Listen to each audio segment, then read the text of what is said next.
এই যে বন্ধুরা শুনছো, নতুন নতুন রোমান্টিক ভালোবাসার গল্প পেতে ও শুনতে চাইলে আমাদের সাগর অফিসিয়াল চ্যানেলটি সাবস্ক্রাইব করে বেল বাটনটি অন করে দিও।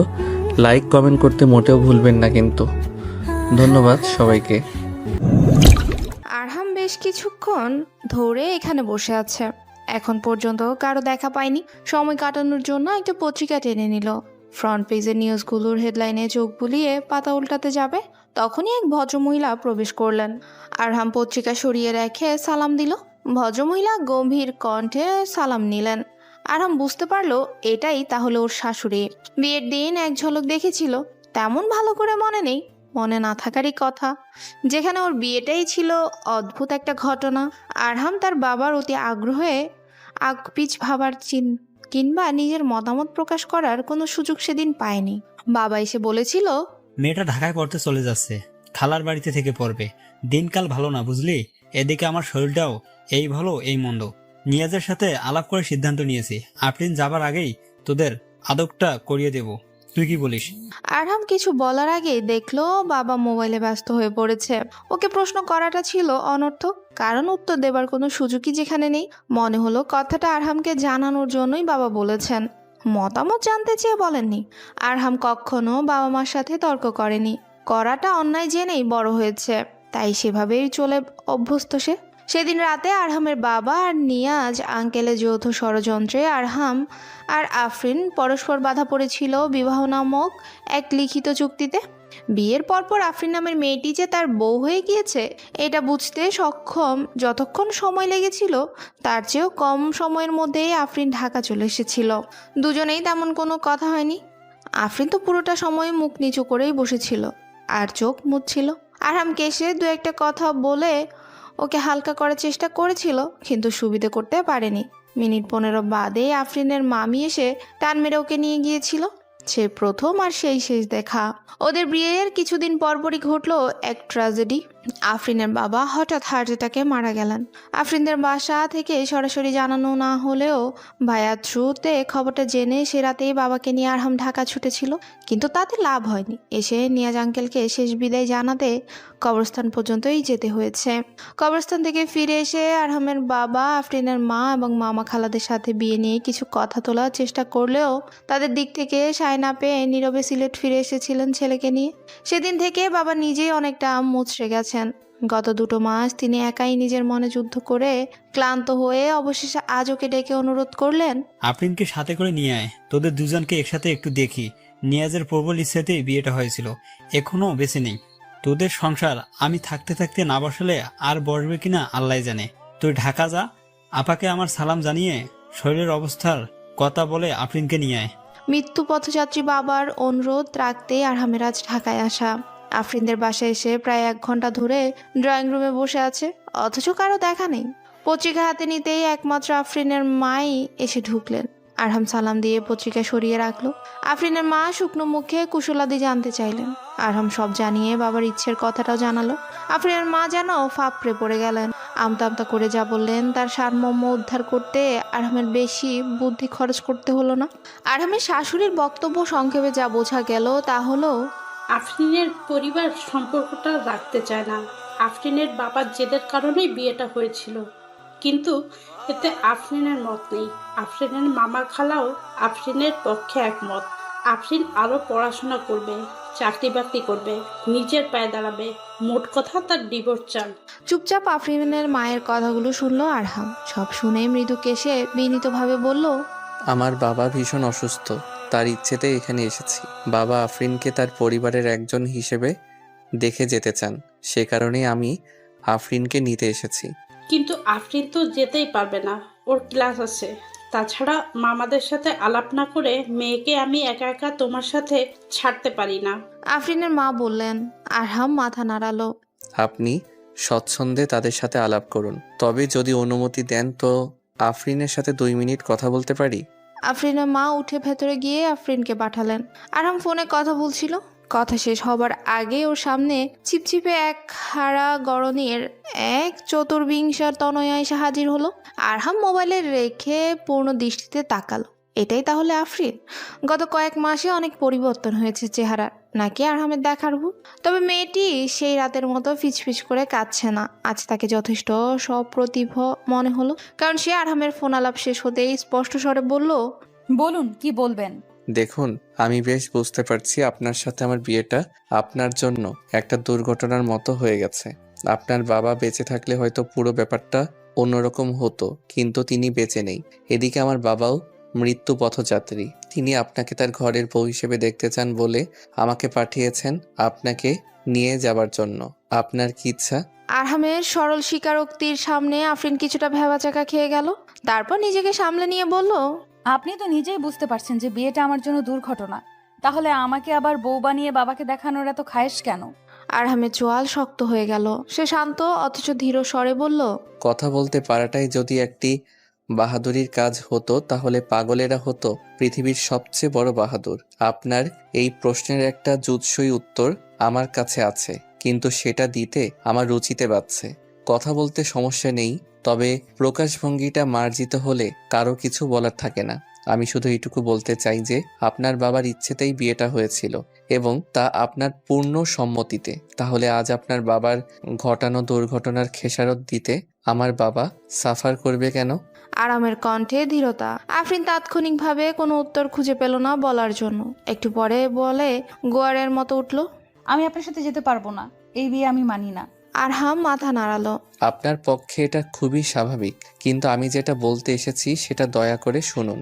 আপনি যেমন আপনার বাবার জীবদ্দশায় কথাটা বলতে পারেননি, আজ বাবার অনুপস্থিতিতে সদর্পে বলছেন, তেমনি আমিও আমার বাবার মনে কষ্ট দিতে পারবো না। একটা অনুরোধ করতে চাই, যদি পারেন তো রাখবেন। সেটা হলো দিন সাতেকের জন্য আমার সাথে চলুন। আমার বাবা আপনাকে তার পরিবারের একজন হিসেবে দেখুন, তারপর আপনার কলেজের কথা বলে আপনাকে আমি ঢাকায় দিয়ে যাব। কিন্তু ডিভোর্স তাহলে কিভাবে হবে? আপনার বাবার প্রত্যাশা তো আরো বেড়ে যাবে। আরহাম একটাই চিন্তায় পড়ে গেল, আপন মনে বলে উঠল, বাবা মুমূর্ষু প্রায়, কদিন বাঁচবেন জানি না। তাকে এই মুহূর্তে আমাদের ডিভোর্সের খবরটা দিলে কি রিয়্যাক্ট করবে তাও বুঝতে পারছি না। আরহাম বিড়বিড় করে দু হাতে মুখ ঢাকলো। এমন সময় আফরিনের মামা এসে ঢুকলো। আরহাম সালাম দিয়ে উঠে দাঁড়িয়ে তার সাথে মোসাফা করলো। আফরিনের মামাও একই কথা বললেন, আফরিনকেও তারা ওই সংসারে দিতে চাচ্ছেন না। আফরিনের বাবার চাপে ওরা বিয়েতে রাজি হয়েছিল ঠিকই, কিন্তু আফরিনের জন্ম এক মোল্লা মুন্সির ঘরণী হয়ে কাটানোর জন্য হয়নি। ও আরো পড়বে, নিজের পায়ে দাঁড়াবে, চাকরি করবে। আরহাম বুঝলো তার টাকনোর উপর প্যান্ট আর দাড়িকে ইঙ্গিত করে তাকে মোল্লা মুন্সি বলা হচ্ছে। আরহাম উঠে দাঁড়িয়ে আফরিনের দিকে তাকালো। কি যে করি আমি? আপনার সর্বপ্রকারের নিরাপত্তার নিশ্চয়তা দিয়ে বলতে পারি যে আপনার একটা সাপোর্ট আমার দরকার। আগামী 7 দিন পর আপনি আপনার দিক থেকে ডিভোর্স লেটার পাঠিয়ে দেবেন, আমার কোনো আপত্তি থাকবে না। কিন্তু এই মুহূর্তে আমার মুমূর্ষু বাবার জন্য কি আপনার কিছু করণীয় আছে? ধর্মত, আইনত আপনি এখন আমার স্ত্রী, কিন্তু আপনার বিনা সম্মতিতে আপনার উপর স্বামিত্বের অধিকার ফলাবো এমন পাষণ্ড আমি নই। আমার প্রস্তাবটা একবার ভেবে দেখার অনুরোধ করছি। আফরিনের মামা একবার আফরিনের দিকে আরেকবার আরহামের দিকে তাকালেন। কিসের প্রস্তাব? আফরিন মৃদু স্বরে বলল, উনি আমাকে ওনাদের বাসায় সপ্তাহখানেকের জন্য নিতে চান। ওনার বাবা মুমূর্ষু অবস্থায়। তাতে আমাদের কি? তাছাড়া তুমি যে মিথ্যা বলে মেয়ে নিয়ে যেতে আসনি তা বা কে জানে? আরহাম একটু শব্দ করেই হাসলো। আফরিনকে নিতে চাইলে কোনো বাধাই বাধা না, সে আইনত আমার স্ত্রী। আপনাকে থানা পুলিশ করে আফরিনকে আমার কাছ থেকে নিতে হবে। অযথা বাবার অসুস্থতার দোহাই দিতে হবে কেন? আপনি সাথে চলুন না হয়, আমি আফরিনের সম্মতিতে ওকে নিয়ে যেতে চাই। মামা কিছু বলার আগে আফরিন বলে উঠে, যদি না যেতে চাই তাহলে কি করবেন? আরহাম ওর দিকে তাকিয়ে ধীরে ধীরে বলল, সোজা এখান থেকে স্টেশনে চলে যাব, টিকিট কেটে সিলেট রওনা দেব, আর নিজেকে সৌভাগ্যবান ভেবে আল্লাহর শুকর করব, কারণ তিনি যা করেন ভালোর জন্যই করেন। যেই মেয়ে তার পিতার ভয়ে মুখ বন্ধ রেখে তার প্রতিশোধ মুমূর্ষু শ্বশুরের উপর দিয়ে তুলতে চায়, তেমন স্বার্থপর বউ এর হাত থেকে আল্লাহ আমাকে বাঁচিয়ে দিয়েছেন বলে ভেবে নেব। পুরো ঘরটা নীরব হয়ে গেল। মামা কিছু বলার আগে আফরিন বলে উঠল, আপনি বসুন, আমি আসছি। আফরিনের মামা চমকে গেলেন, বলে উঠল, তুই ওর সাথে যাবি? হ্যাঁ মা, 7 দিন পর উনি আমাকে এখানে নিয়ে যাবেন, যদি উনি ওনার কথা ঠিক রাখেন তো। অবশ্যই ঠিক রাখবো ইনশাআল্লাহ। আপনাকে ঢাকা পৌঁছে দেওয়ার দায়িত্ব আমার। আপনি সাথে গেলে আমার বাবা খুশি হবে। ভাববেন না আপনাকে বেশি দিন মোল্লা মুন্সির বউ হয়ে থাকতে হবে না, মাত্র 7 দিন। আফরিন ভেতরে চলে গেল। তার পেছনে ওর মামা আর মাও চলে গেল। 10 মিনিট পর একটা ট্রেতে করে কিছু হালকা নাস্তা এলো ভেতর থেকে। আরহাম কেবল পানিটা খেলো। ফোনে কাকে বলে যেন 2 সেকেন্ড ক্লাস টিকিট কনফার্ম করলো। এর 1 ঘন্টা পরেই সে আফরিনকে নিয়ে স্টেশনের উদ্দেশ্যে রওনা দিল। আফরিনের পরনে একটা দামি সুতি শাড়ি। আরহাম তাকিয়ে বলল, বোরকা নেই? আফরিন মুখ গম্ভীর করে বলল। আমি বোরকা পরি না। আরহাম ছোট্ট নিঃশ্বাস ফেলে বলল, কাঁধের আঁচল তুলে ভালো করে জড়িয়ে নিন, গা তো অর্ধেকই দেখা যাচ্ছে। আফরিনের মুখ লাল হয়ে গেল। আপনি কাছে বসেছেন বলে এরকম মনে হচ্ছে। আমি যথেষ্ট শালীনভাবেই পড়েছি। এটা শালীন? ব্লাউজের হাতা এত টাইট আর ছোট কেন? এই তো মাতব্বরি শুরু হয়ে গেছে, এই জন্য মোল্লাদের আমি দু চোখে দেখতে পারি না। দেখতে না পারলেও আগামী 7 দিন এই মোল্লার সাথেই স্বেচ্ছা নির্বাসনে যাচ্ছেন। যে কদিন আমার সাথে থাকবেন আমার কথা মতো চলতে হবে, ডিভোর্স না হওয়া পর্যন্ত। মনে থাকবে? হুম। বলেই আফরিন মুখটা অন্যদিকে ফিরিয়ে নিল। আরহাম হাসি চেপে রিকশাওয়ালাকে বলল, ভাই ঝাঁকির রাস্তা একটু দেখে চালাও, সওয়ারি খুবই নাজুক মানুষ। আফরিন চোখ গরম করে তাকালো আরহামের দিকে। আরহাম সেটা পাত্তা না দিয়ে বলল, গলায় লকেটে আমার নাম ঝুলিয়ে রেখেছেন কি মনে করে? আফরিন ঝুঁকে নিজের গলার দিকে তাকিয়ে দ্রুত আঁচল টেনে শালের মতো পেঁচিয়ে বলল, এতে আফরিন হয়। এতে আরহামতো হয় কি করে বুঝবো? আলগা খাতিরের চেষ্টা করবেন না। আপনার সাথে আসাটাই মস্ত বড় বোকামি হয়েছে। রিক্সা ফেরাবো? আফরিন চুপ মেরে গেল। রিকশার ঝাঁকিতে দুজনে কেঁপে উঠছে। আরহাম ওর বাঁ হাতটা আফরিনের পেছন দিয়ে ওকে বেষ্টন করে রেখেছে। দেখতে দেখতে ওরা কমলাপুর রেল স্টেশনে পৌঁছলো। আফরিনকে দাঁড় করিয়ে আরহাম টিকিট চেকারকে খুঁজতে গেল। এর মধ্যেই একজন লোক আফরিনের চারপাশে ঘুরঘুর করতে লাগলো আর শীষ বাজাতে লাগলো। আফরিন বারবার তাকাচ্ছে আরহামের চলে যাওয়ার পথের দিকে। আফরিন বিরক্তিতে চোখে লোকটাকে দেখলো। গা রিরি করে উঠল তার। কি বিদঘুটে চাহনি! ব্যাগটা ওর সাথে থাকলে না হয় বুঝতো ব্যাগ চুরির মতলব। আফরিনের হাতে তো ব্যাগও নেই, আরহামের কাছে সেটা। হঠাৎ প্রবল ধমক শুনে চমকে পেছনে তাকিয়ে দেখলো আরহাম এক হাতে লোকটার কলার ধরে দেয়ালের সাথে লাগিয়ে প্রায় শূন্যে তুলে ফেলেছে লোকটাকে। ওর বাঁ হাতে আফরিনের ব্যাগ। কি মেয়ে দেখলে শীষ বাজাতে ইচ্ছে করে? ওদিকে তাকিয়ে কি দেখছিলি? আফরিন দ্রুত গিয়ে আরহামের কোনোই ধরে টানলো। এই কি হচ্ছে? আসুন তো। আরহাম লোকটাকে ছেড়ে দিলে লোকটা পরি মরি করে দৌড় দিল। আরহামের মুখটা লালচে দেখাচ্ছে। আফরিনুর কোনোই ধরে হাঁটছিল। কি ভেবে ছেড়ে দিতে গিয়েও আবার জড়িয়ে ধরলো। চারপাশে ভিড়। ছেড়ে দিলে যদি হারিয়ে যায়। ট্রেনের বগির ভেতরে বিভিন্ন ধরনের মানুষ অবস্থান করছে। এর মধ্যে সিগারেটের কড়া গন্ধে আফরিনের মাথা ধরে যাচ্ছে। বারবার আঁচল দিয়ে নাকটা চেপে ধরছে। আফরিনের মধ্যেই মাথায় ঘুমটা দিয়ে ফেলেছে। ওকে বেশ বউ লাগছিল। আরহাম মৃদু স্বরে বলল, তুমি জানালার সামনে এসে বসো। আফরিন উঠে জানলার ধারে যেয়ে বসতেই মনটা ভালো হয়ে গেল। সিগারেটের গন্ধটাও এখন নাকে লাগছে না। সারি সারি গাছপালাগুলো সবেগে পেছনের দিকে সব ছুটে যাচ্ছে। মনে হয় হাত বাড়িয়ে ছুঁয়ে দিই। হঠাৎ চাপা ধমক শুনলো। হাত ভেতরে নাও। আফরিন দ্রুত হাত ভেতরে নিয়ে আরহামের দিকে তাকালো। তুমি করে বলা শুরু করেছেন দেখি। মতলব কি আপনার? আমাকে আপনার কথার ফাঁদে ফেলে আটকে রাখবেন? জি না, ওটি হচ্ছে না। 7 দিন পর আমি সোজা ঢাকা চলে আসব। তোমাকে তুমি বলার অধিকার আছে আমার। তাছাড়া 7 দিন বাদে তো কোনো সম্বোধনেই ডাকতে পারবো না, তাই এখন বললে অসুবিধে কি? আফরিন আবার বাইরে তাকালো। গ্রাম পেছনে ফেলে ওরা ছুটে চলেছে সামনের দিকে। আফরিন ভাবছে স্বামী শব্দটার মধ্যে একটা অদ্ভুত শক্তি আছে। কেবল এই সম্পর্কটার উপর ভিত্তি করেই সে স্বল্প চেনা একটি লোকের সাথে বেরিয়ে পড়েছে। তার কোনোই ধরে টানার সময় আফরিনের মধ্যে সামান্যতম দ্বিধা কাজ করেনি। এই যে লোকটির পাশ ঘেঁষে বসে আছে, তাও ওই স্বামী নামেরই জোরে। নইলে ওর এত কাছে তো শাওনও আসতে পারেনি কখনো। শাওন আফরিনের ক্লোজ ফ্রেন্ড। যদিও তাদের বন্ধুত্বের দাবিতে শাওন কখনো তেমন কিছু দাবি করেনি, তবে শাওন আফরিনকে পছন্দ করে। আফরিন ওকে মোটামুটি পছন্দই করে, না করার কোনো কারণ নেই। শিক্ষিত গুণী ছেলে, ভালো চাকরি করে। সর্বোপরি আফরিনের বিয়ের খবর শুনে দ্বারহীন কণ্ঠে বলেছে, এসব পুতুল খেলায় আমি বিশ্বাস করি না। বিয়েতে পাত্র পাত্রী উভয় সীমিত লাগবে। একজন শিক্ষিত মেয়ের অমতে বিয়ে হয় কি করে? ব্যর্থহীন কণ্ঠে বলেছে, তুমি যে অবস্থায় আমার কাছে আসো না কেন, আমি তোমাকে গ্রহণ করতে প্রস্তুত। আফরিন ওকে কোনো আশার বাণী শোনায়নি, কারণ সে নিজেই তখন বাবার অমতে যেতে পারেনি। এখনো ডিভোর্সের সিদ্ধান্ত পুরোপুরি নিতে পারেনি। মনে এক অজানা ভয় কাজ করে। মনে হয় বাবার সিদ্ধান্তের অমর্যাদা করছে। বাবা যে কি মনে করে এমন সেকেলে একটা ছেলের গলায় ওকে ঝুলিয়ে দিয়ে গেল কে জানে। ভাবতে ভাবতে আনমনে ঘাড় ফেরালো আফরিন। লোকটা গভীর মনোযোগে বই পড়ছে, চোখে রিডিং গ্লাস। এমন সময় পাতা উল্টাতে গিয়ে বই চোখ রেখেই বলে উঠে, কি দেখছো? আফরিন ভ্যাবাচাকা খেয়ে মুখ ফিরিয়ে নিল। বই পড়ার ফাঁকে এত কিছু দেখে কিভাবে? আফরিন পেছনে হেলান দিয়ে ঝিমোতে লাগলো। ট্রেনের দোলনি আর ঝিকঝিক তালে কামরার বেশিরভাগ যাত্রী ঘুমে ঢুলছে। আরহামের চোখে ঘুম নেই, আর সে নড়তেও পারছে না। একভাবে বসে থাকতে গিয়ে কাঁধ অবশ হয়ে আসছে, তবুও অনড় বসে আছে। স্টেশনের ট্রেন থামা মাত্রই আফরিনের ঘুম ভেঙে গেল। স্বভাবজাতভাবে ঘুম ভেঙে বালিশে নাক ঘষা আফরিনের পুরনো অভ্যাস। হঠাৎ সেটা করতে গিয়ে মনে হলো সে কোথায় মাথা রেখে শুয়েছে আর মুখ ঘুষছে। মুখ তুলে তাকিয়ে লজ্জায় কুকড়ে গেল আফরিন। আরহামের কাঁধে মাথা রেখে দিব্যি আরামে ঘুমিয়েছে সে। বা হাতটা এখনো আরহামের পেট জড়িয়ে ধরে আছে। ঝট করে হাত টেনে নিয়ে সোজা হয়ে বসলো। সরি, ঘুমিয়ে পড়েছিলাম। আমার কাঁধটাও ঘুমিয়েছে। বলে আরহাম ডান হাত দিয়ে নিজের বাম কাঁধ ডলতে লাগলো। আফরিন সংকোচে জানলা দিয়ে বাইরে তাকালো। আরহাম হঠাৎ ওর মুখের উপর দিয়ে হাত বাড়িয়ে জানলার শার্টিনটা টেনে দিল। ট্রেন ছাড়লে খুলে দেব। আশেপাশে অনেক আজে বাজে লোক ঘুরঘুর করছে। এখন কি খাবে বলো, ঠান্ডা না গরম? চা পাওয়া যাবে? আরহাম উঠে গেল, ট্রেন থেকে লাফ দিয়ে নামলো। চায়ের স্টলের সামনে গিয়েও বারবার আফরিনের জানলা পাহারা দিতে লাগলো। 2 কাপ চা এনে জানলায় টোকা দিতে আফরিন শার্টটি খুলে হাত বাড়িয়ে চা নিল। আরহাম ওকে চা দিয়ে নিজে নিচেই জানলার দাঁড়িয়ে চা খেতে লাগলো। আফরিন চা শেষ করে কাপ ফেরত দিতে গিয়ে বলল, চাটা অসাধারণ হয়েছে। আরহাম ওর দিকে তাকালো, তারপর চায়ের কাপ ফেরত দিতে চলে গেল। আফরিন নিজের মনে পত্রিকা খুলে বসতেই ওর সামনে আরেক কাপ চা এসে হাজির। এ মা, আবার?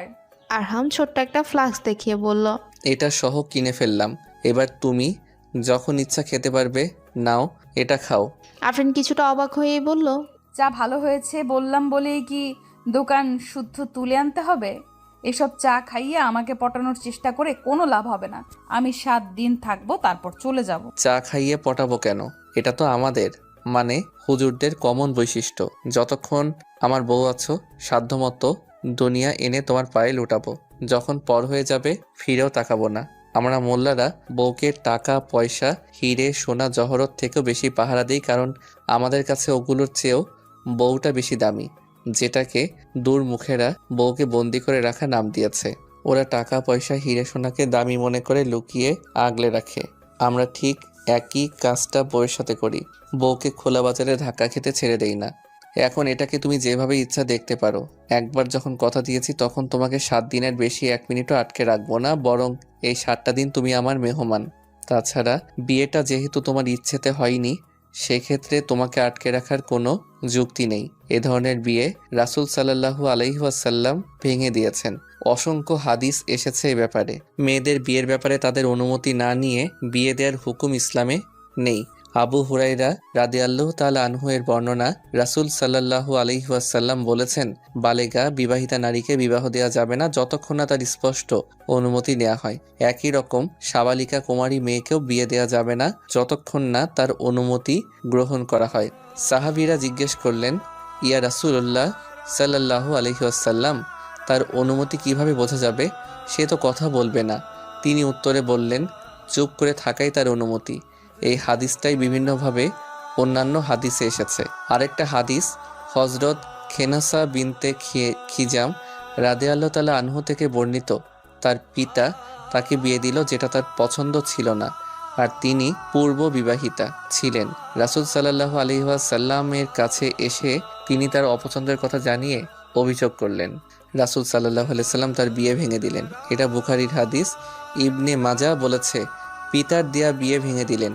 আজকের দিনে যারা জেনে কিংবা না জেনে রাসূল সাল্লাল্লাহু আলাইহি ওয়াসাল্লাম এবং মা আয়েশার বিয়ে নিয়ে করে বাজে মন্তব্য করে, তাদের উদ্দেশ্য থাকে রাসূল সাল্লাল্লাহু আলাইহি ওয়াসাল্লামকে প্রশ্নবিদ্ধ করা, যেটা কেবল অসম্ভবই না, অবান্তরও বটে।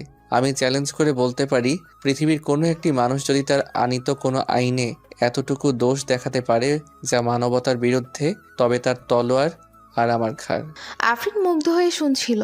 রাসূল সাল্লাল্লাহু আলাইহি সাল্লামকে সেও শ্রদ্ধা করে, তবে আজ সে শ্রদ্ধায় কিছু ভালোবাসা মিশে গেল। ট্রেন সহশব্দে ছুটে চলেছে সিলেটের দিকে। আফরিনের হঠাৎ মনে হলো, এভাবেই যদি জীবনটা কাটিয়ে দেওয়া যেত। এই ট্রেন, এই বগি, এই সিট আর পাশাপাশি ওরা দুজন। ধ্যাত, কিসব ভাবছে? ছেলে মানুষই চিন্তা। সামনে ওর অনাগত ভবিষ্যৎ। ও অনার্সটা শেষ করে মাস্টার্স পড়বে, ভালো চাকরি করবে, নিজে উপার্জন করবে। সে নিজেকে অন্যের পরাধীন করে রাখতে চায় না। এগুলোও যাত্রাপথের আবেগে এখানেই দাফন। এইসবকে প্রশ্রয় দেওয়ার কোনো মানেই নেই। আফরিন একটু ঠিকঠাক হয়ে বসার চেষ্টা করলো, যেন নিজের আত্মমর্যাদা বোধকে জাগিয়ে তুলতে চাইলো। দুজনেই দুটো ম্যাগাজিনে ডুবে গিয়েছিল। এমন সময় ট্রেন থেমে গেল। কি ব্যাপার? এটা তো স্টেশন না। যাত্রীরাও সবাই জানলা দিয়ে উকি ঝুঁকি মারছে। এই লাইনটাতে প্রায় ডাকাতি হয়। আরহামের কপালে চিন্তার রেখা। উঠে দাঁড়াতেই আফরিন জিজ্ঞেস করলো, কোথায় যাচ্ছেন? একটু জেনে আসি কি হলো।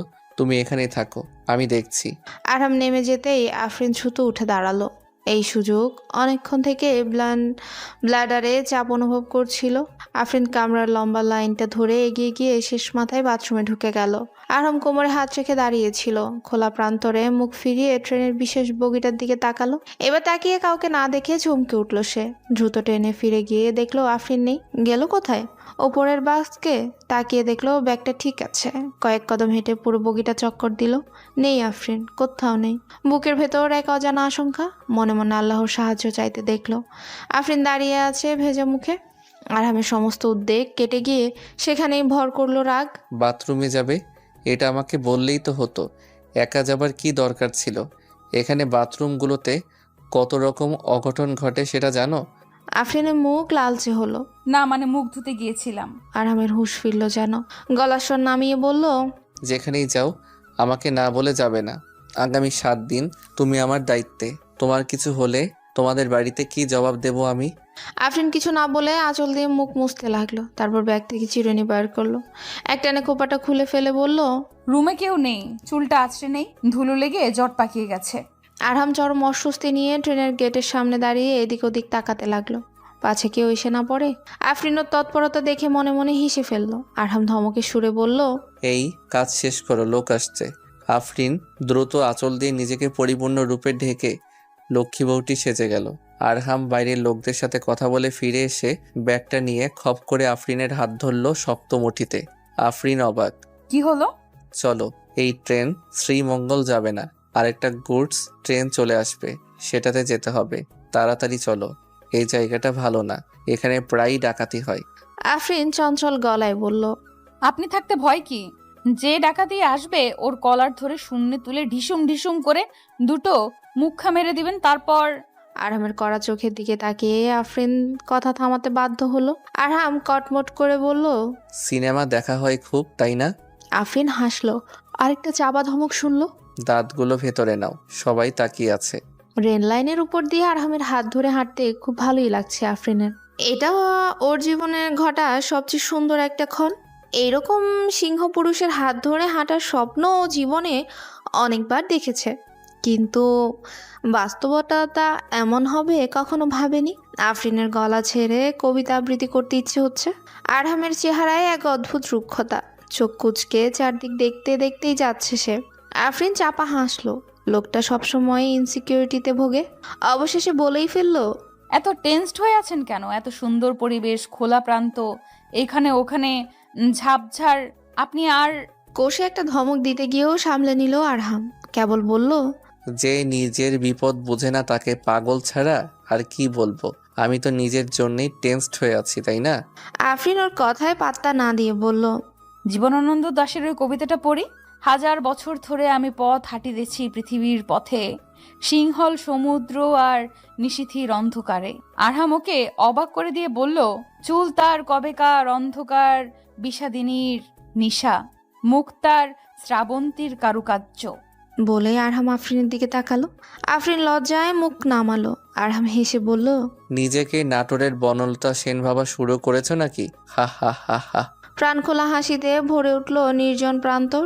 আফরিন হঠাৎ আরহামের হাতে ধরা নিজের হাতটা মুচড়ে ছাড়িয়ে নিতে চাইলো, কিন্তু আরহামের মুঠো এক চুলও নাড়াতে পারলো না। এর মধ্যে একটা গার্ডস ট্রেন এসে পড়ায় লোকজন হুড়াহুড়ি করে তাতে উঠতে লাগলো। আরহাম রীতিমতো ঘেরাও দিয়ে আফরিনকে তাতে তুলে নিয়ে একটা জানলার পাশে জায়গা করে নিল। আফরিনের নিজেকে রানীর মতো মনে হতে লাগলো। কোনো পুরুষ কোনো মেয়েকে এতটা যত্ন করতে পারে তা ওর জানা ছিল না। এর আগেও কতবার বন্ধুদের সাথে মার্কেটে গেছে, ফাল্গুন বৈশাখে বাংলা একাডেমিতে গেছে, সেখানে বন্ধুদের দ্বারাই বান্ধবীদের হ্যারাস্ট হওয়ার কত ঘটনা শুনেছে। আর আজকাল তো যা হচ্ছে তা বলার নয়, অথচ এখানে এত ভিড়ের মধ্যে আর আমার গায়ে কারো ছোঁয়াটুকুও লাগতে দেয়নি। নিজেও কোনো সুযোগ নেয়নি যেটা চাইলেই সে অনায়াসে করতে পারত। এই বগিটাতে লোকজন ঠাসা, কয়েকজন কোরাস গাওয়া শুরু করেছে। আরহাম আফরিনের কানের কাছে মুখ নিয়ে বলল, নিজেকে ভালো করে ঢেকে ফেলো প্লিজ, লোকজন কেমন ড্যাব ড্যাব করে তাকাচ্ছে দেখো। আফরিন তর্ক করলো না, মুখটাকে ভালো করে ঢেকে নিল। ঘুম পাচ্ছে?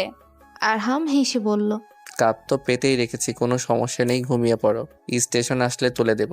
আফরিন সত্যি সত্যি আরহামের কাঁধে মাথা রেখেই শুয়ে পড়ল।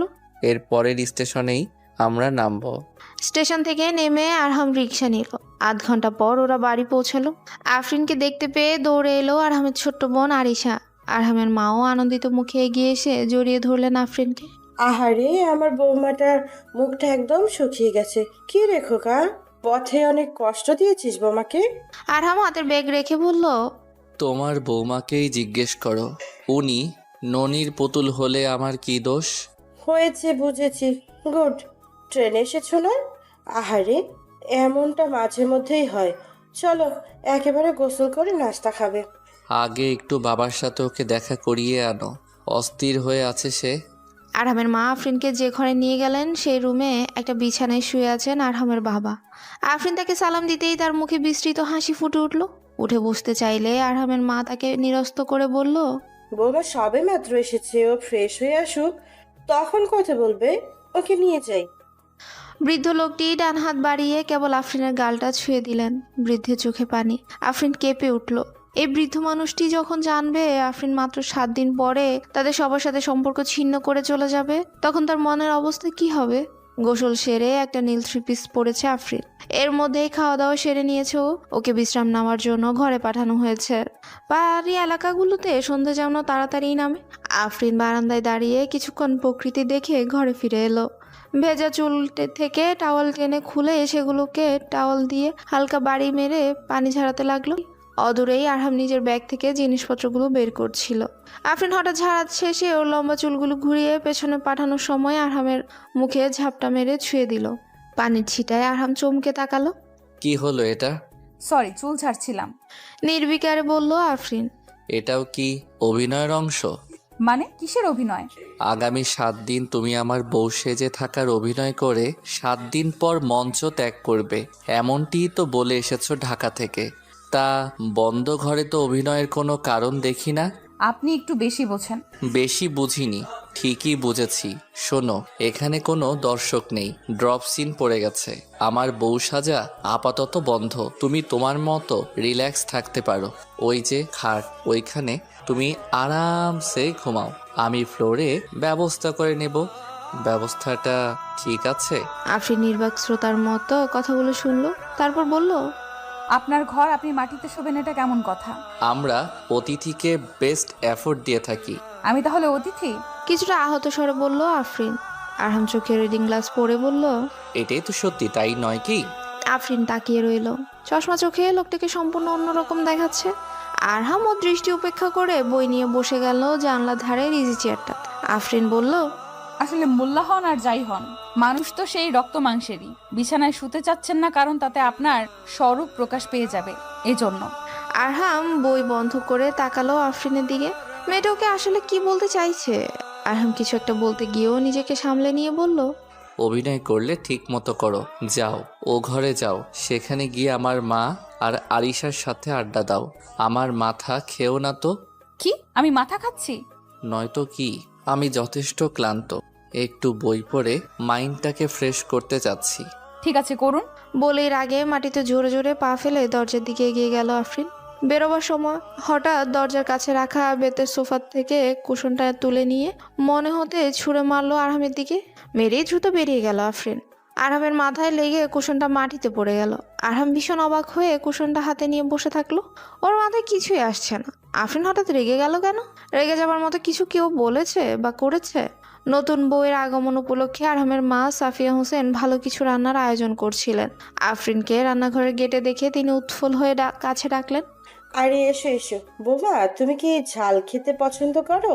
আমি কিন্তু তোমার জন্য তরকারিতে ঝাল কম দিয়েছি। আফরিন হাসলো। না ঠিক আছে, আমি খুব বেশি ঝাল খেতে পারি না। তোমার আম্মার কথাই তো জিজ্ঞেস করা হলো না। কেমন আছেন উনি? আচ্ছা, তোমার বড় বোনটা কেমন আছে? কি নাম যেনো? জি, ইরিন। হ্যাঁ হ্যাঁ, ইরিন। কেমন আছে ও? ও কি বাবু হয়েছে?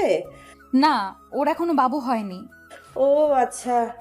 সাফিয়া হোসেন খুঁটিয়ে খুঁটিয়ে আফরিনের বাড়ির সবার খবর নিলেন। তারপর আফরিনের পিতার মৃত্যুর প্রসঙ্গে কিছু কথা তুললেন। তার সাথে আরহামের বাবার কৈশোরের ঘনিষ্ঠতার কয়েকটা উদাহরণ দিলেন, যার একটা ছিল অনেকটা এমন। তিনি বললেন, শোনো বোমা, তোমার বাবা ভাত যদি খেত নিজের বাড়ি তো হাত ধুতো এসে তোমার শ্বশুর বাড়িতে। পাশাপাশি বাড়ি ছিল। আমরা শাশুড়ি তোমার বাবাকে খুব স্নেহ করতেন। দুজনের খুব মিল ছিল, যেন মানিক জোড়া। তোমার বাবা মারা যাবার পর থেকেই তোমার শ্বশুর সে যে বিছানায় পড়লো, তোমার বাবার কথা বলে শুধু কাঁদে। যেদিন আরহাম তোমাকে আনতে গেল সেদিন সকালে জ্বরের ঘরে সে কি তার প্রলাপ বকা শুরু হয়েছিল, সেসব দেখে আরহাম তোমাকে আনতে ছুটেছে। যে জেদি ছেলে তোমাকে এনে তবেই ছাড়লো।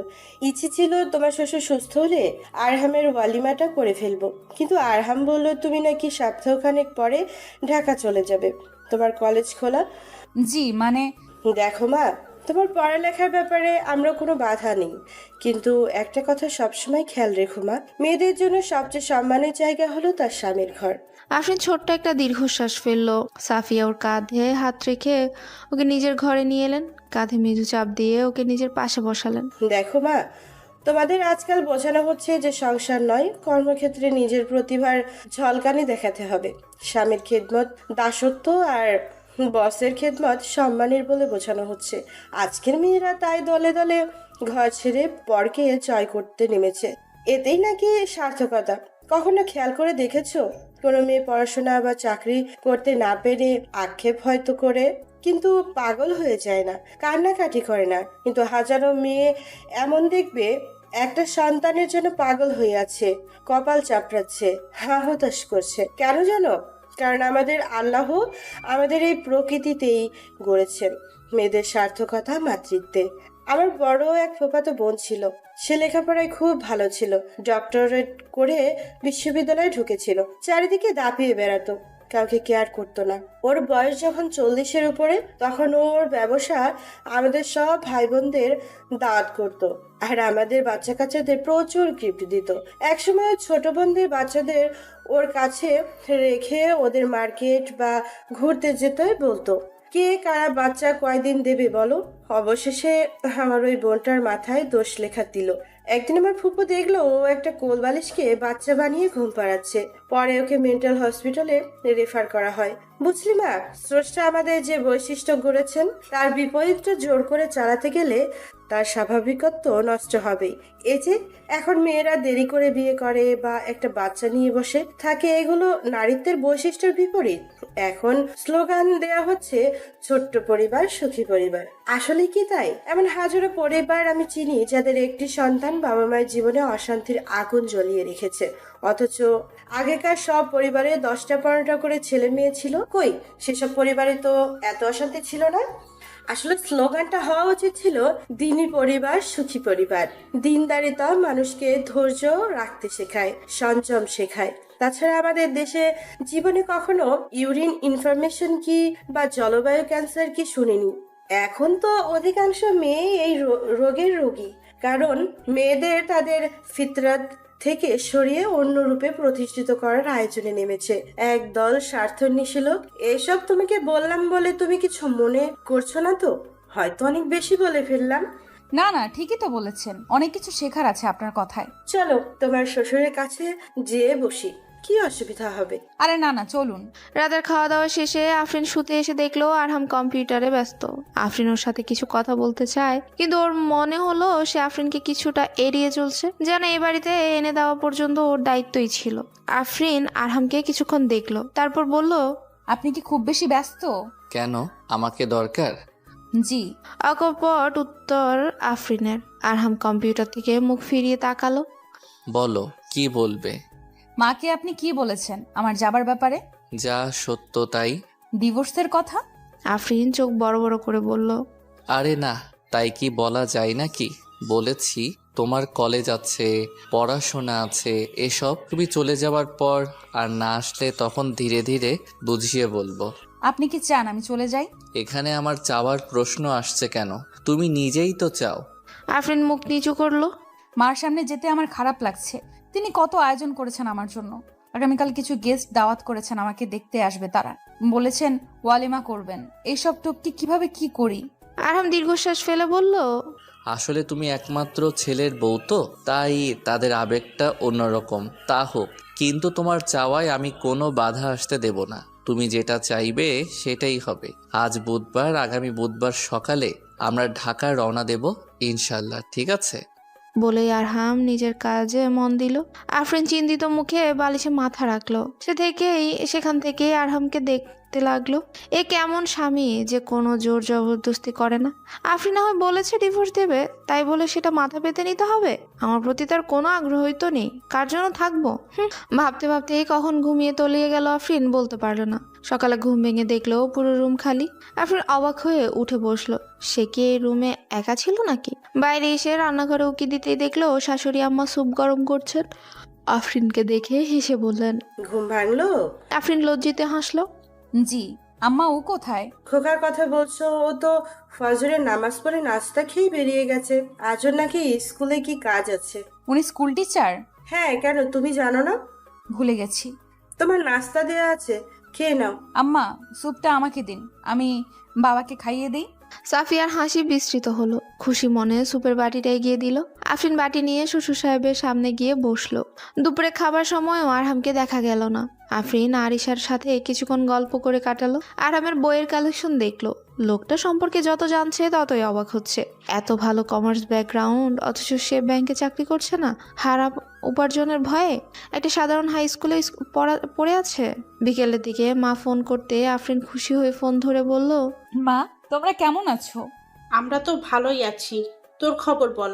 ওই গোয়ারটার সাথে যে গেলি, না একটা ফোন না কিছু, আমাদের ভুলে গেছিস? ছি মা, সে তোমাদের জামাই, এভাবে বলছো কেন? বা তোর গলার সুর তো দেখি বদলে গেছে। একদিনে কি জাদু করলো ওরা? মা বাসার খবর বলো, সবাই কেমন আছে? ভালো। তুই কবে ফিরবি? তোর দুলাভাই উকিলের সাথে তোর ডিভোর্সের ব্যাপারে কথা বলেছে। তুই ফিরে এলেই ডিভোর্স লেটার পাঠিয়ে দেয়া হবে। আর শোন, ওই গোয়ারটার থেকে দূরে দূরে থাকবি, সাবধানে থাকবি। এসব কি বলছো মা? এটা আমার নিজের সংসার, আর আরহাম আমার স্বামী। খুব যে বুলি ঝরছে। ওই মাস্টার কয় টাকা বেতন পায়? সে নিজে খাবে কি আর তোকে খাওয়াবে কি? মা এখন এইসব কথা বলতে ভালো লাগছে না। বাবা যা করেছে জেনে বুঝেই করেছে। এরা সবাই সহজ সরল মানুষ, প্যাচ গোছ নেই। আমার খারাপ লাগছে না। এখন তুই ঘোরের মধ্যে আছিস। যখন ঘোর কাটবে তখন কপাল চাপটাবি। মাথা খারাপ না করে সোজা সামনের সপ্তাহে চলে আয়। মা তুমি ভদ্রতা করেও একবার আমার শ্বশুরের কথা জিজ্ঞেস করনি, অথচ একটা সময় সে তোমার বাড়ির নিয়মিত অতিথি ছিল। আমার জন্মের সময় বাবা যখন খুব ভেঙে পড়েছিল তখন। ও, তখন যে ওরা আমাদের সংসার চালিয়েছে সেই গানও তোকে শুনিয়েছে? বাহ, যেতে না যেতেই নিজেদের দান দাক্ষিণ্যের গল্প শুরু করে দিয়েছে। আফরিন অবাক বিস্ময় নিয়ে বলল। ওরা যে আমাদের সংসার চালিয়েছে এটা তোমার মুখ থেকে শুনছি। ওরা কেউ এসব বলেনি। আমি যে খুব ছোট হয়ে জন্মেছিলাম, ডাক্তাররা আমার বাঁচার আশা ছেড়ে দিয়েছিল, সেই সব গল্প বলেছে। ভুলেও বলিনি। কখন এলেন? খরচ ওরা দিয়েছে, এটা বরং তুমি বললে এখন। ওপাশে চুপ। আফরিন ক্লান্ত কণ্ঠে বলল। মা আমি রাখি। ফিরবি কবে? সোমবার? না, সোমবার কেন, কবে ফিরবো তোমাকে পরে জানাবো, এখনো দিন ঠিক করিনি। রাখি। বলে ফোন কেটে ফিরে দেখলো আরহাম ড্রয়ার খুলে একটা ট্রাউজার বের করে টাওয়াল কাঁধে নিয়ে বাথরুমে ঢুকছে। আফরিন কিছুটা থমকে গেল। আরহাম নিশ্চয়ই ওদের কনভারসেশন শুনেছে। কতটুকু কি শুনেছে তা ওর মুখ দেখে বোঝার উপায় নেই। আফরিন পেছন থেকে বলল। এই তো মিনিট 5 হবে।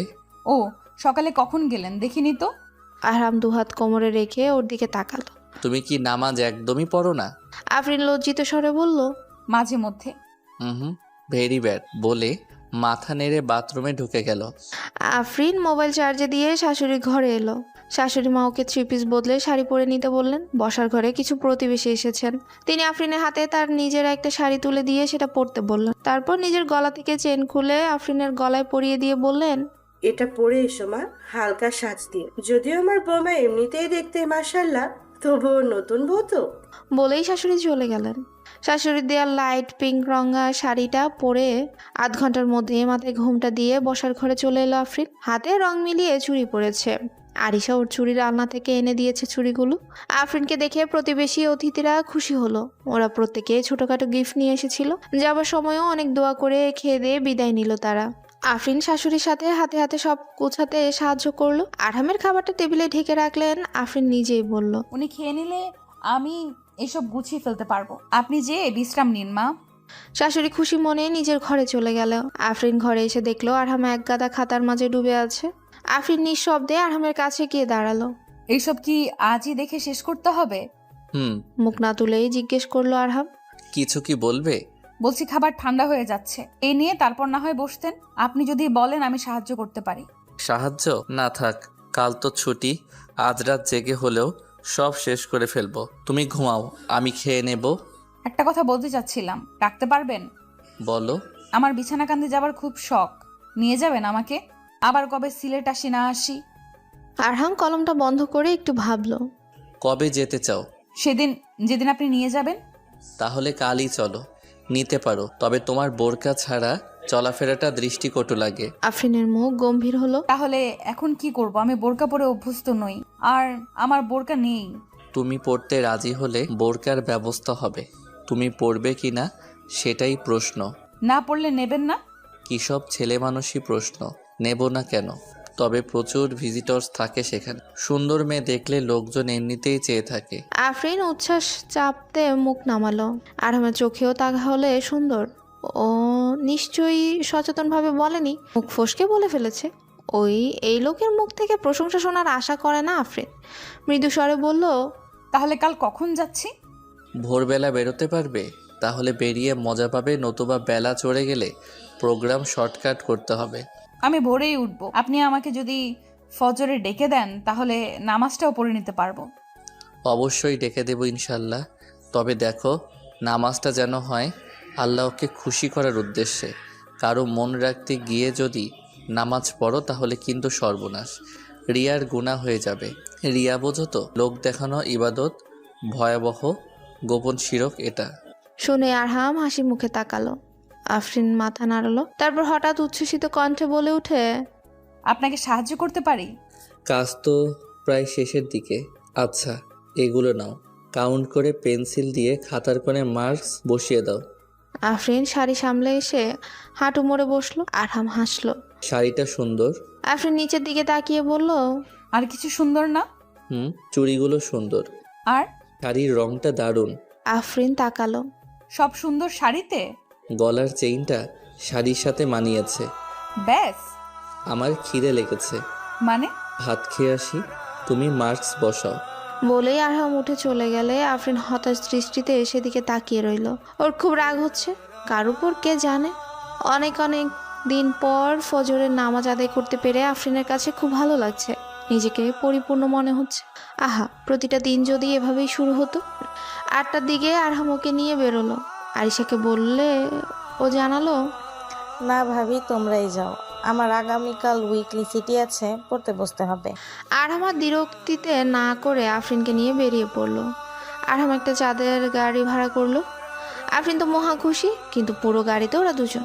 আফরিনের খুশিতে দৌড়াদৌড়ি করতে ইচ্ছে হচ্ছে, তবু ভদ্রতা করে বলল, শুধু দুজনের জন্য এত বড় গাড়িটা ভাড়া করলেন? আপনার অনেক কষ্ট হয়ে গেল না? তা তো হলোই। কি করব? 7 দিনের বউয়ের একটা আবদার যদি না রাখি তো সারা জীবন বউ খোটাও দিতে পারে। 7 দিনের বউ বলছেন কেন? তো কতদিনের? আরহাম তাকালো। জন্মান্তরের। কি দরকার মায়া বাড়িয়ে? যে যাবেই তাকে অযথা ধরে রাখার পক্ষে আমি নই। কি হলো, হঠাৎ মুড অফ হয়ে গেল কেন? বাড়ির কথা মনে পড়ছে? আপনি নিজেকে খুব চালাক মনে করেন, তাই না? চাইলে কি 2-1 দিন বেশি থাকতে পারি না? ঠিক, আমিও তাই মনে করি। গাড়ি ঘোরান, আমি বাড়ি চলে যাব। আরে হঠাৎ কি হলো? এত দ্রুত মুড বদলালে তো তাল ঠিক রাখা মুশকিল। চলো, বের যখন হয়েছি আজ সারাদিন তোমাকে অর্ধেক সিলেট দেখিয়ে নিয়ে যাই। পরিকুণ্ড ঝর্ণার নাম শুনেছ কখনো? অনেকে এটা চেনে না। মাধবকুণ্ডের ঝর্ণা থেকে মাত্র 10-12 মিনিটের পথ। বনের ভেতর অপূর্ব এই ঝর্ণাটার খোঁজ বাইরের অনেকেই জানে না। জায়গাটা খুব নিরিবিলি, পর্যটকও কম। 50 ফুট ওপর খাড়া থেকে ঝর্ণার পানি নেমে আসে, ভরা বর্ষায় দেখার মতো হয়। নিচে একটা হালকা গভীর কুয়াও আছে। চলো ওটাতেই আগে যাই। দেখতে দেখতে ওরা মাধবকুণ্ড পৌঁছে গেল। গাড়ি ছেড়ে দিয়ে এবার শুরু হলো এবড়ো থেবড়ো পাহাড়ি পথে হাঁটা। আফরিনের মুখ লাল হয়ে গেছে বনপথে হাঁটার পরিশ্রমে। প্রচুর ঝোপঝাড় পেরিয়ে অনেকটা গহীন জঙ্গলের ভেতরে ঢুকে আফরিন ভাষা হারিয়ে ফেলল। ধরনীর বুকে কি সৌন্দর্য, লীলাভূমি। আরহাম বাধা দেবার আগেই সে পানিতে নেমে পড়ল। বাধ্য হয়ে আরহামকেও নামতে হলো কোমর পানিতে। চারপাশে জনমানবের কোনো চিহ্ন নেই। আফরিন সে স্বস্তিতে আরো ঝাঁপিয়ে পড়ল পানিতে। আরাম কিছুটা চিন্তিত মুখে দূরে দাঁড়িয়ে দেখতে লাগলো ওর কাণ্ড। ভাবছে মেয়েটা সাঁতার জানে কি না কে জানে। এদিকে মনের আনন্দে জল কেলির করতে লাগলো আফরিন। ভয়ে ভয়ে ঝর্ণার কাছাকাছি যেতে গিয়েও দূরে পানিতে বসে রইল। প্রকৃতির নিস্তব্ধতাকে ভেঙে খান খান করে দিচ্ছে সবেগে নেমে আসছে পানির অমীয় ধারা। আরহাম ব্যাগ খুলে দেখলো আফরিন সব রকম ব্যবস্থা করেই এসেছে। সে টাওয়াল বের করে আফরিনকে হাতছানি দিতেই ডাকলো। আফরিন কাছে আসতে হাত বাড়িয়ে টাওয়ালটা দিয়ে বলল, লোকজন আসার আগেই দ্রুত পাল্টে নাও, ওখানটায় আড়াল আছে, ওই দিকে যাও। চারদিক কি নির্জন! ইস, আমরা যদি এখানে হারিয়ে যেতাম। অনেক হয়েছে, চলো এবার। হারিয়ে যেতে এসেছে বিড়বিড় করলো আরহাম। তোমার হারাতে বাধা না থাকলেও আমার আছে, বলে আরহাম এগিয়ে চলল। হঠাৎ হাতে টান পড়ায় পিছিয়ে গেল। কি হলো, টানছো কেন? আফরিন মৃদু শব্দে আবৃত্তি করলো, where liberty dwells there is my country. Arham কৌতুক মাখা দৃষ্টিতে তাকালো। এতটুকুতেই এমন আবেগাপ্লুত হলে চলবে? এখনো তো বিছানাকান্দি দেখনি। ওটা কি অনেক সুন্দর? গেলেই দেখবে। আফরিন আরহামের বাম হাত ধরে প্রায় ঝুলে চলল। আরহাম একবার ধমক লাগালো, আমার হাতটা কি ছিঁড়ে ফেলবে নাকি? আফরিন পাল্টা জবাব দিল, হ্যাঁ, ছিঁড়ে সাথে করে ঢাকায় নিয়ে যাব, তারপর পলিথিনে মুড়ে সুকেসে সাজিয়ে রাখবো। আরহাম কোনো উত্তর দিল না। চারদিকে তাকিয়ে দেখে শুনে হাঁটতে লাগলো। আফরিনও চুপচাপ পথ চলতে লাগলো। আবার কান্না পাচ্ছে। মৃদু নাক টানা শব্দে ফিরে তাকালো আরহাম। কি হয়েছে? কিছু না। ভেজা চোখে বলল আফরিন, কাঁদছো তো? তাতে আপনার কি? আপনি আপনার মতো থাকুন, আমার কান্নায় আপনার কি যায় আসে? দেখো আফরিন, সাময়িক ভাবাবেগে ভেসে যাবার মানুষ আমি না। তোমার এসব ছিচকাদুনিপনা ঢাকায় গেলে উড়ে যাবে। জীবনটা এত রঙিন নয়। বাস্তবতার কষাঘাতে তুমি টিকতে পারবে না, তখন ঠিকই আফসোস করবে। কাজেই 7 দিন তুমি তোমার মতো থেকে ঢাকায় চলে যাবে, এটাই তো ভালো। তোমাকে তোমার মায়ের হাতে বুঝিয়ে দিয়ে আসবো। তারপর আপনি আবার বিয়ে করবেন? করলে সমস্যা কি? জীবন কি কারোর জন্য থেমে থাকে? আপনি সত্যিই নিষ্ঠুর, পাষাণ। ঠিকই বলেছ। আর যদি এখন তোমার সাথে তাল মিলিয়ে ভাবাবেগ দেখাতাম, তো আমি হতাম লোভী মোল্লা। সুন্দর মেয়েকে নির্জনে পেয়ে আসল রূপ দেখিয়ে দিয়েছে। কত কথাই না তোমরা জানো। আফরিন হাত মুছড়ে ছাড়িয়ে নিতে চাইলে আরহাম আরো শক্ত করে ধরলো। হাত ছাড়াচ্ছ কেন? আছাড় খেয়ে পড়ার শখ হয়েছে খুব, তাই না? পড়লে পড়বো, আপনার কি? আরে তুমি কি ঝগড়া করতে এসেছো নাকি? সোজা হয়ে হাঁটো। আফরিন মুখ গোমরা করে পথ চলতে লাগলো। তবে বিছানা কান্দি দেখার পর ওর মনটা ভালো হয়ে গেল। শিশু সুলভ আচরণ শুরু করলো। পানির ভেতরে হাত দিয়ে পাথর তুলে বলল, কয়েকটা বাসায় নিয়ে যাই। আরহাম হাসছে ওর কাণ্ড দেখে। রোদে চোখ কুচকে বলল, নাও। আফরিন খুশি মনে কয়েকটা পাথর কুড়িয়ে ব্যাগে রাখলো। সন্ধ্যে নামার আগ দিয়ে ওরা বাড়ি ফিরলো। আফরিনের মনটা আজ ভরে আছে। এত সুন্দর সব কিছু, সে তার মন থেকে সেই সৌন্দর্য সরাতেই পারছে না। আরহাম ওকে নামিয়ে দিয়ে মসজিদে ছুটেছে। আফরিন গোসল সেরে ভাত খেয়ে সেই যে ঘুম দিয়েছে, ওর ঘুম ভেঙেছে পরদিন ভোরে। আরহামই ঘুম ভাঙালো। চারদিকে আজান হচ্ছে। লম্বা একটা ঘুম দেয়ায় আফরিনের খুব ফ্রেশ লাগছে নিজেকে। ফ্রেশ হয়ে নামাজ পড়ে আজ নিজেই রান্নাঘরে নাস্তা বানাতে ঢুকলো। আধ ঘন্টা পর একটা ভাজি, সবজি, ডাল, ডিমের পোচ আর 3টে রুটি নিয়ে আরহামের সামনে রাখলো। আরহাম মুচকি হেসে নাস্তার প্লেট টেনে নিয়ে বলল, যা যা কিল্লা। তারপর রুটি হাতে নিতেই আফরিন মৃদু স্বরে বলল, রুটি গোল হতে চায় না, দেখুন না, ইথিওপিয়ার ম্যাপ হয়ে গেছে। আরহামের গলায় খাবার বেঁধে গেল। হাসি রুখতে পারলো না। একই সাথে বিষম খেয়ে ওর অবস্থা কাহিল। আফরিন দ্রুত পা নিয়ে এনে ওর মুখের সামনে ধরলো, অপর হাতে মাথায় মৃদু চাপড় দিতে লাগলো। বিরক্ত হয়ে বলল, এমন কি বললাম যে এইভাবে হাসতে গিয়ে কাশতে হবে? আরহাম শান্ত হলে আফরিন সোজা হলো। চা নিয়ে আসি। আনো। চিনি ক চামচ? তুমি যত চামচ খাও তত চামচ। আমি তো হাফ চামচ খাই। তাহলে হাফ চামচই দাও। খেতে খেতে বলল আরহাম। আফরিন ওর দিকে একবার তাকিয়ে চা আনতে চলে গেল। আরহামকেও এখনো ঠিক বুঝে উঠতে পারছে না কখন যে লোকটার মনে মেঘ জমে আর কখন যে সূর্য হাসে বোঝা মুশকিল। পরের 2 দিন কাটলো শ্বশুর শাশুড়িকে নিয়ে। আফরিন নিজেই শ্বশুরের মাথা ধুয়ে দিল, ঘরদোর নিজের মতো করে গোছালো। আরহামের বুক সেলফ পুরোটা ঝেড়ে মুছে নতুন করে সাজালো, পুরনো পর্দা সরিয়ে পাট ভাঙা নতুন পর্দা ঝরালো দরজা জানালায়। সাফিয়া সবকিছু নীরবে দেখলেন আর মুচকি হাসলেন, কোনো মন্তব্য করলেন না। আরাম বাড়ি ফিরে চমকে গেল, সব হকচকে পরিষ্কার। সাফিয়া হাসি মুখে জানালেন আফরিন আজ নিজের হাতে পুরো বাড়ি সাজিয়েছে, শত নিষেধের সত্ত্বেও কথা শুনেনি, কাপড়গুলো ধুয়ে মেলে দিয়েছে। আরাম নীরবে সব দেখলো। রাতে শোবার সময় আফরিন খুশি মনে বিছানা ছাড়ছিল, তখন আরহাম এসে দাঁড়ালো। আজ সোমবার, পরশু সকালে তুমি ঢাকা চলে যাবে, তাহলে এসব কেন করছো? জানি না কেন করছি। আফরিনের চোখে ছায়া ঘনালো, মুখ নামিয়ে বলল, তোমার সব গোছানো আছে তো? আরহাম কিছুক্ষণ ওর দিকে তাকিয়ে থেকে উঠে যাবার সময় বলল। আফরিন কান্না চেপে বালিশে মুখ গুজল।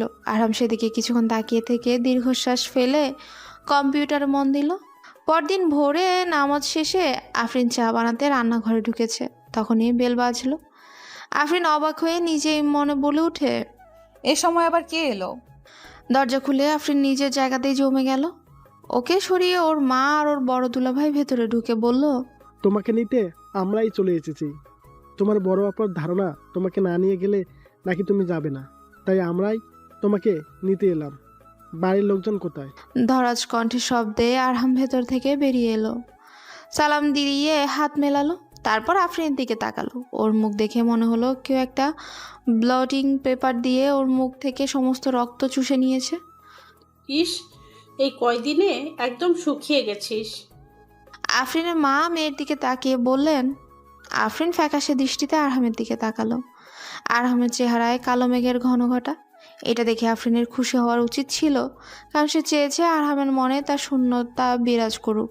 কারণ আফরিনের অভিমান কেবলই দানা বাঁধছে এই ভেবে যে কেন আরহাম আফরিনকে তার স্বামিত্বের দাবিতে বলে না, আফরিন তুমি যেও না, আমি চাই তুমি থাকো। কেন যাবে তুমি? কেন সে আফরিনের মাকে শক্ত গলায় বলে না আফরিন যাবে না? এটা না বলার কারণ যে আফরিনের কষ্ট হচ্ছে তা কেউ বোঝে না। আফরিনকে ফেরত পাঠানোর জন্য বরং ওর উৎসাহের শেষ নেই। কেন সে বারবার আফরিনকে ঢাকায় ঠেলে দিতে চায়? এখন তো মা আর বড় দুলাভাইও এসেছে, এখন তো না যেও কোনো উপায় নেই, আফরিনকে ঢাকায় যেতেই হবে। এইসব নানান কথা ভাবতে গিয়ে আফরিনের মনটা আরো খারাপ হয়ে গেল। এমন সময় আফরিনের শাশুড়ি আন্তরিকভাবে এগিয়ে এলেন। এসে আফরিনের মা তার বোন জামাইকে ধরে নিয়ে ভেতরে গেলেন। আফরিনের মা আরহামের বাবার সাথে দেখা করে কুশল বিনিময় করলেন। এদিকে আফরিনের দুলাভাই আরহামের সাথে বিভিন্ন বিষয়ে আলাপ আলোচনা শুরু করলেন। আফরিন খুব ভয়ে ভয়ে আছে। আরহামের সাথে কথা বলতে গিয়ে দুলাভাই কোনো বেফাস কথা না বলে ফেলে। ওদিকে আফরিন নিজের মাকে নিয়েও চিন্তা করছে। কথার ফাঁকে ফাঁকে ওর শাশুড়িকে কি না কি বলে ফেলে সে। আফরিন মায়ের পাশে বসে আছে, তবু ওর মনটা পড়ে আছে আরহামের কাছে। দুলাভাই যদি উল্টাপাল্টা কিছু বলে বসে, আর তাতে যদি আরহাম রেগে যায়, যে গোয়ার লোক একটা।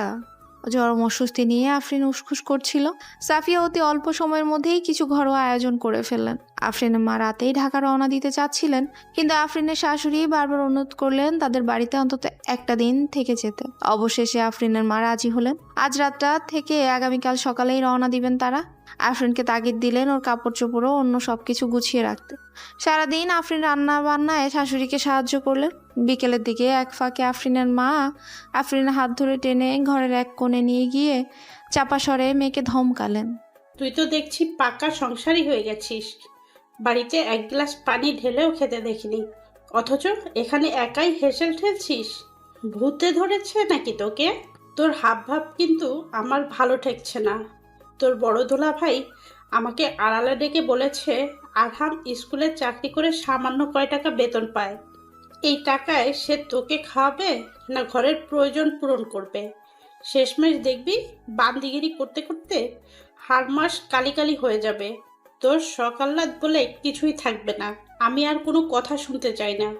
তোর কাপড় চোপড় সব গুছিয়ে নে। কাল সকালে আমরা রওনা দেব। পৌঁছে ফোনে জানিয়ে দেব যে আমরা সম্পর্কে আর রান করতে চাচ্ছি না। কি ঠিক আছে? আফরিনের মায়ের কোনো কথার জবাব দিল না, এক দৃষ্টিতে মাটির দিকে তাকিয়ে বসে রইল। রাতে আনমনেই ব্যাগ গোছাচ্ছিল আফরিন, ক্লান্ত হাতে জামা কাপড় ভাঁজ করছিল সে। আরহাম কম্পিউটারে বসলেও ওর মন আজ কম্পিউটারে নেই, বারবার ঘাড় ফিরিয়ে আফরিনকে দেখছিল, কেমন নির্বিকার। আরহাম একটু কেশে বলল, কাল তাহলে চলে যাচ্ছ? আফরিন ছোট্ট করে জবাব দিল, এক মনেই সে কাপড় ভাঁজ করছে।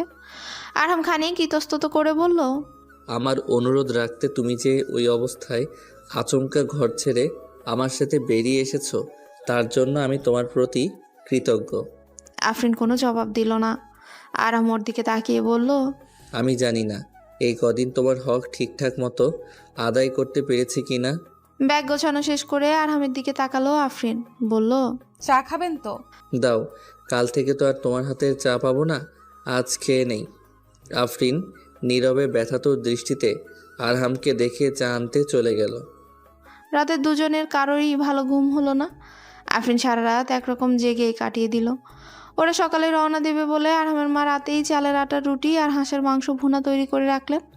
সকালের নাস্তায় আফরিনের মা আর বড় দুলাভাই সেসব খুব তৃপ্তি করেই খেলেন। যাওয়ার সময় হলে আফরিন পোশাক বদলে প্রথম দিন যে শাড়িটা পরে এসেছিল সেটাই পরলো। আফরিনের মা বাইরের ঘরে সাফিয়ার সাথে কথা বলে বিদায় নিচ্ছিলেন। ওর বড় দুলাভাই স্টেশন পর্যন্ত যাওয়ার জন্য একটা অটো জোগাড় করতে গিয়েছে। আফরিন মৃদু স্বরে মাকে ডেকে বলল, মা আমি আসছি 2 মিনিট, বলেই সে দ্রুত নিজের ঘরে ফিরে এলো। সেখানে আরহাম বসে আনমনে কম্পিউটারে কিবোর্ডে আঙ্গুল চেপে একটা শব্দ বারবার লিখছিল আর ডিলিট করছিল। আফরিন দূর থেকে কিছুক্ষণ তাকিয়ে দেখলো, স্ক্রিনে বারবার আফরিন লেখাটা আসছে আবার ডিলিট হয়ে যাচ্ছে। আফরিন ভাঙা কণ্ঠে বলল, আমি যাচ্ছি। যাচ্ছ? জি, থেকেই বা কি করব, এখানে কে আছে আমার? আরহাম চমকে উঠল। চাপা অভিমান বুকে নিয়ে বহু কষ্টে উচ্চারণ করলো আফরিন।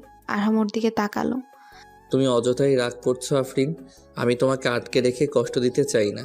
আরহাম কৈফিয়তের সুরে বলল, কিসে আমার কষ্ট সেটাই তো বুঝলেন না। চাওয়া না চাওয়া তো বহু পরের ব্যাপার। যাক, ভালো থাকুন। বলে আফরিন কান্না চেপে ঘুরে দাঁড়ালো। আরহাম ওর দিকে তাকিয়ে রইল। আফরিন গেট পর্যন্ত গিয়ে থমকে দাঁড়ালো, তারপর চোখ ভর্তি পানি নিয়ে ঘুরে দাঁড়ালো। ওর হাতে গেটের পাশের সোফাটায় রাখা সেই কুশনটা। হঠাৎ আফরিন ঠোঁট ফুলিয়ে প্রচণ্ড অভিমানে প্রবল বেগে সেটা আরহামের দিকে ছুঁড়ে মারলো। আরহাম সেটা সাথে সাথেই লুফে নিল। আরহাম বিস্মিত দৃষ্টিতে তাকিয়ে আছে। আফরিন ডান হাতে চোখ মুছে ঘুরে দাঁড়ালো। ওর সামনে সুইচ বোর্ডের একটা হোল্ডারের কোনটা ভাঙা থাকায় তাতে চওড়া রেড ট্যাপ দিয়ে আটকে রাখা আছে। হঠাৎ আফরিন ট্যাপটা টান মেরে তুলে হাতটা ওর তর্জনী আর মধ্যমিক ভি আকৃতি করে আঙ্গুল দুটো সোজা সুইচ বোর্ডের হোল্ডারে ঢুকিয়ে দিল। আরহাম প্রবল বিস্ময়ে আফরিন বলে বিকট চিৎকার দিয়ে ছুটে এলো, আর একই সাথে বিকট শব্দে পুরো বাড়ির বিদ্যুৎ ব্লাস্ট করলো এবং গোটা বাড়ির ইলেকট্রিসিটি ফেল করলো। এদিকে আফরিন 220 ভোল্টেজের প্রবল ধাক্কায় কয়েক হাত দূরে ছিটকে পড়ে জ্ঞান হারালো। আরহামের বিকট চিৎকারে সবাই ছুটে এলো। আফরিনের দুলাভাই ততক্ষণে অটো নিয়ে ফিরে এসেছে। সবাই ঘরে ঢুকে দেখে আরহাম পাগলের মতো আফরিনের নেতানো শরীরটাকে পাজা করে তুলে নিয়ে ছুটে বাইরে বেরোচ্ছে। অটো ড্রাইভারকে ডেকে সে দ্রুত আফরিনকে নিয়ে গাড়ির পেছনে বসে ড্রাইভারকে দ্রুত হাসপাতালে নিতে বলল। এর মধ্যে আফরিন গাড়িতে বমি করে দিল। আরহামের দু চোখ বেয়ে অবিরত পানি ঝরছে। সে আফরিনকে আঁকড়ে ধরে পাগলের প্রলাপ বকার মতো করে ড্রাইভারকে দ্রুত চালাতে বলছে, আবার একই সাথে আফরিনকে সান্ত্বনা দিচ্ছে। এক সময় হাসপাতালে গাড়ি পৌঁছলে আরহাম নিজেই আফরিনকে কোলে নিয়ে ইমার্জেন্সিতে ঢুকালো। আরহামের এলোপাথারি চিৎকারে ডাক্তার নার্স ছুটে আসলো।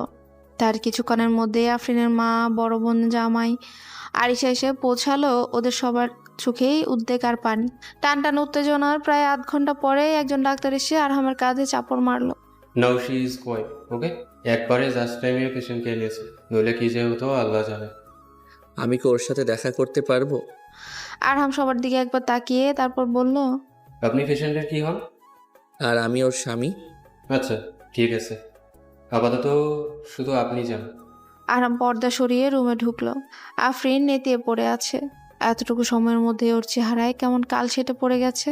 আরামের বুকটা হু হু করে উঠল। ও বেডের পাশে রাখা চেয়ারটায় বসে আফরিনের হাতটা নিজের দু হাতে তুলে নিয়ে বলল, এরকম কেন করলে তুমি? আফরিনের চোখের পানি বালিশে গড়িয়ে পড়ল। আরহাম হাত বাড়িয়ে তা মুছে দিয়ে বলল, কাঁদছো কেন? আমার উপর রাগ করে আমাকে এত বড় শাস্তি দিতে চেয়েছিলে? শাস্তি কই, মুক্তি দিতে চেয়েছিলাম আপনাকে। আমার উপর অবিচার করেছো তুমি। আর যদি তোমার কিছু হয়ে যেত, কি নিয়ে বাঁচতাম আমি? তাহলে আমাকে ফেরত পাঠিয়ে দিচ্ছিলেন কেন? আমি শেষ মুহূর্ত পর্যন্ত আপনার ডাকের অপেক্ষা করেছি, অথচ আপনি। আরহাম আফরিনের হাত নিজের দু হাতে চেপে ধরে তাতে চুমু খেয়ে বলল, তুমি এমনটা করবে আমি ভাবতেও পারিনি। দোষীপনারও একটা লিমিট থাকে।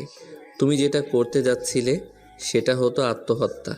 কত বড় গুনাহ করতে যাচ্ছিলে তুমি। দুনিয়া আখিরাত দুটোই বরবাদ হয়ে যেত। আফরিন দীর্ঘশ্বাস ফেলে চোখ চোখ মুছল। কয়েক ঘন্টা পর আফরিনকে ডিসচার্জ করে দেওয়া হলো। যদিও আফরিন হাঁটতে পারছে, তবু আরহাম ওকে হাঁটতে না দিয়ে কোলে তুলে নিল। সেভাবেই গাড়িতে আনলো। বাড়ি ফিরে এলে সাফিয়া দৌড়ে এসে ওকে জড়িয়ে ধরে কেঁদে ফেললেন। আরহামের বাবাও উদ্বিগ্ন হয়ে কাঁদছেন। আফরিনকে সুস্থ দেখে তিনি স্বস্তির নিঃশ্বাস ফেললেন। আফরিনের মা মেয়ের মাথায় হাত বুলিয়ে বলল, যা ভয় দিয়েছিলি, এটা তোর সংসার। তুই যেতে না চাইলে আমি তোকে কেন জোর করব? তাই বলে এমন করতে আছে? রাতের ট্রেনে ইরানি জামাইকে নিয়ে আজ ঢাকায় ফিরে যাচ্ছি।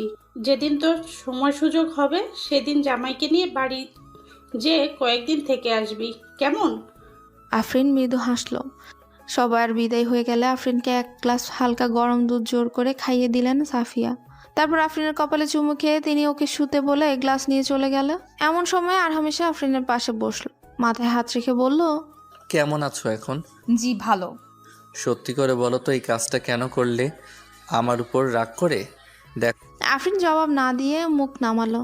আরহাম শান্ত স্বরে বলল, আফরিন, ডিভোর্স কথাটা তোমার মুখ দিয়ে প্রথম বেরিয়েছিল। আমি তো কেবল চেয়েছি যে তুমি নিজেই নিজের ব্যাপারে সিদ্ধান্ত নাও। কারণ হঠাৎ আসা আবেগে মানুষ ভুল সিদ্ধান্ত নিয়ে পরে সেটা নিয়ে আফসোস করে। আমি চাইনি তুমিও সেটাই করো। তাৎক্ষণিক আবেগে তুমি আজ হয়তো রাজি হয়ে গেলে, দুদিন পরে বাস্তবতার কষাঘাতে যদি তোমার মনে হয় তুমি এর চেয়ে ভালো কিছু ডিজার্ভ করো, তখন তোমার কষ্টে আমি নিজে কষ্ট পাবো। সে কারণেই আমি নিরপেক্ষ অবস্থানে থেকে তোমাকে স্বাধীনভাবে মতামত গ্রহণের সুযোগ দিয়েছি। কিন্তু তুমি এটা হঠাৎ কি করে বসলে? আফরিন কোনো জবাব দিল না এক কথার। আরহাম ভারী স্বরে বলল, আজকে আমাকে কথা দাও যে আর কখনো এ ধরনের ছেলে মানুষই করবে না। Never ever. আরহাম নিজের হাত বাড়িয়ে দিলেন। আফরিনের সে হাত আঁকড়ে ধরে বলল, আমাকে নিজের কাছ থেকে এইভাবে আর কখনো দূরে সরিয়ে দেবেন না তো? কখনো না, ইনশাল্লাহ। তাহলে আমাকে একবারও জড়িয়ে ধরছেন না যে? আরহাম মুচকি হেসে আফরিনের নাকে আলতো টোকা দিয়ে বলল, আমি এখনো তোমার মোহরানা পরিশোধ করিনি। মোহরানা শোধ না করলে বুঝি স্ত্রীকে স্পর্শ করা যায় না? এটা ঠিক হালাল হয় না। মোহরানা আল্লাহ তাআলার আদেশ। এটা স্বামীর পক্ষ থেকে স্ত্রীকে দেয়া উপহার। আমাদের মধ্যে যেসব প্রচলিত নিয়ম রয়েছে তার সবগুলোই বানোয়াট। বাসর রাতে স্ত্রীর কাছে ক্ষমা চেয়ে নেয়া, স্বামী মারা গেলে তার লাশের সামনে স্ত্রীকে দিয়ে ক্ষমা করে দেয়া, এসবই স্ত্রীর মোহরানা মেরে দেবার ফিকির। এভাবে মোহরানা মাফ হয় না।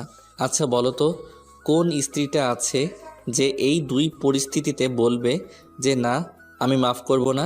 সে তো চক্ষু লজ্জা থেকেই মাফ করতে বাধ্য। আফরিন হাসল।